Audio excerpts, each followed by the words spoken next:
In this video I'm going to show you how to change the push button assignment to a group. I will show it today in an example with two lighting groups. Here is lighting group number 1 with the extension number 1 and lighting group 2 with the extension and group number 2. The same processes and rules as I explained now here in that lighting application apply also to the blinds or shading application and the push buttons for these applications. So let's first see how we can check the connection of a push button. When we go to the push button device here, we see the two push buttons on this device, lighting push button number 1 and number 2. And a first indication of where is that push button connect to gives the property tab with the object use information.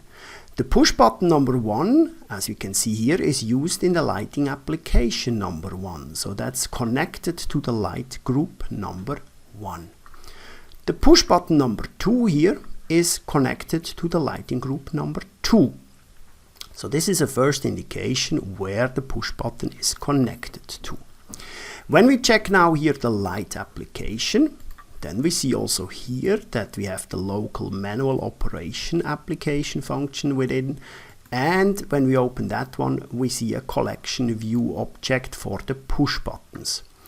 Here that collection object item is there because we could actually connect here more than one push button. That's why it's called here the collection view object.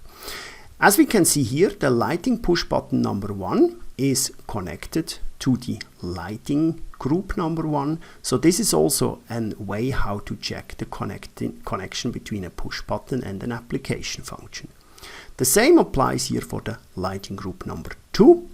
We can open the local manual operation collection and then we see the push button number 2 which is connected to the application function.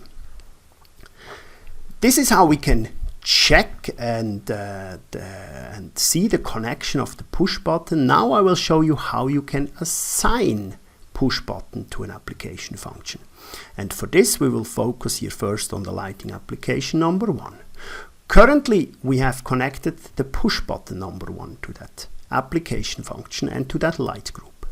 I will now drag and drop the push button number 2 to this collection object or view object, and simply by drag and dropping it, it gets assigned here to that new collection object.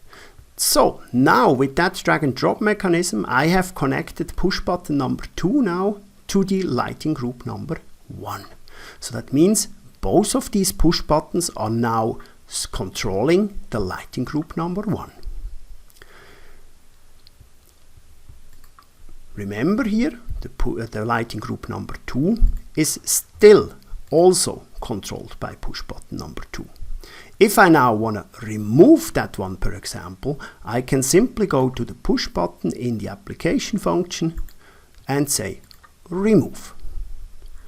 So with that setup now here, we have changed the control or the push buttons for the lighting group number 1. So both push button devices are now controlling lighting group number 1, and lighting group number 2 currently has no push button assigned to it.